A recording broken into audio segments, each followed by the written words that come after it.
How much weight can you bear? I'm not talking about physically. I'm talking about mentally. The pressure that life has on you.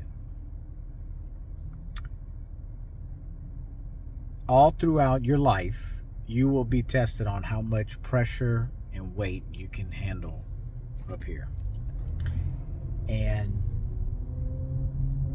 for me, I've noticed that it comes in increments. All at once doesn't give you time to react normally. It's a full-blown attack on you to see, can I break this person down? So here recently, my core businesses have all been through extreme struggle. Doesn't matter how or what or when or why, everything went down quick. Boom.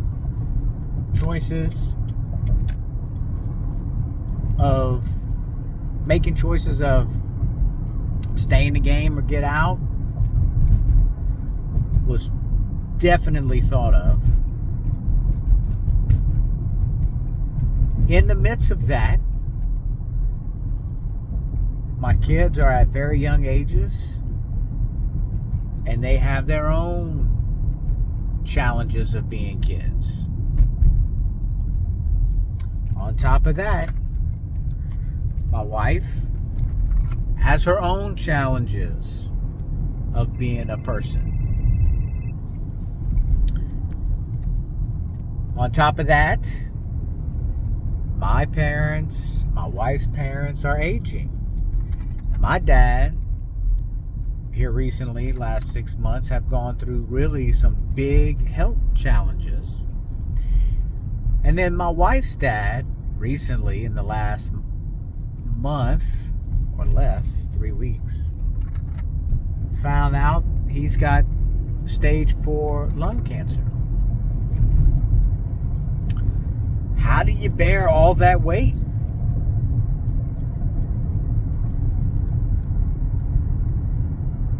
And still walk?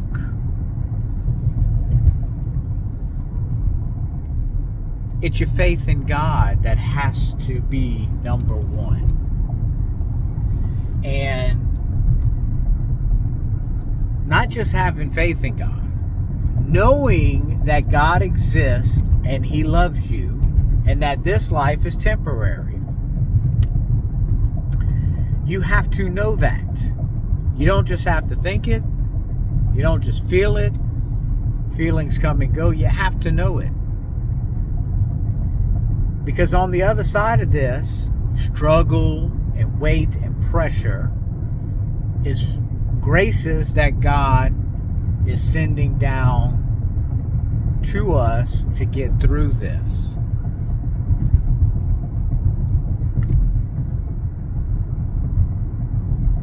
And this is where we're at right now in our early 40s.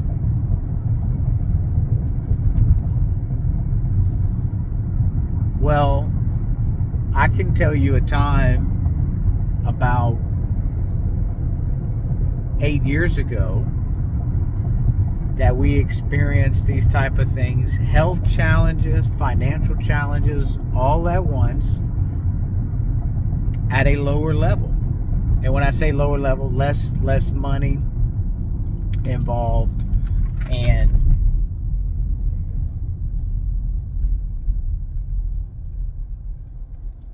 we made it through.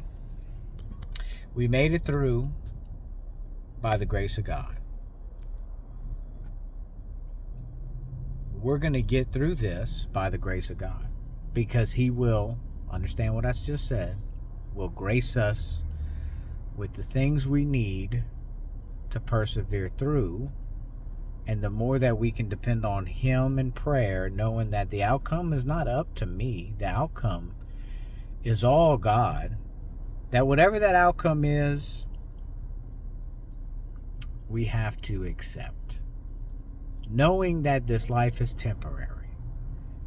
And so don't feel the pressure as much as your brain and the devil wants you to feel it, because you can feel it. There's some mornings I wake up and I am high anxiety, high fear, and I'll throw up.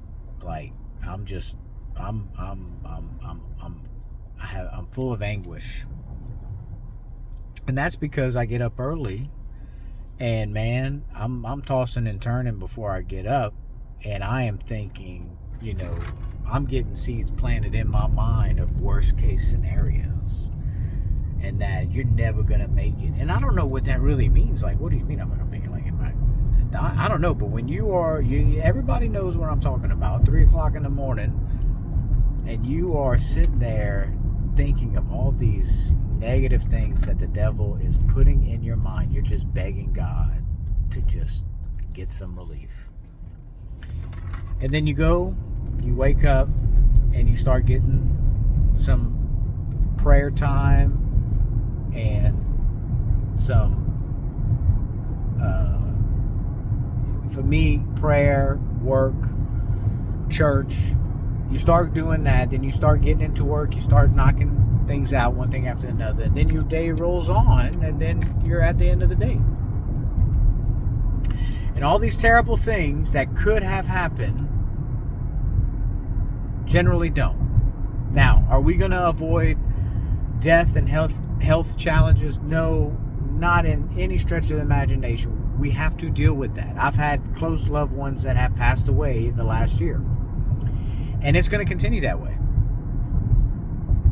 I pray we go in line, but at the end of the day, God knows when we're going to go.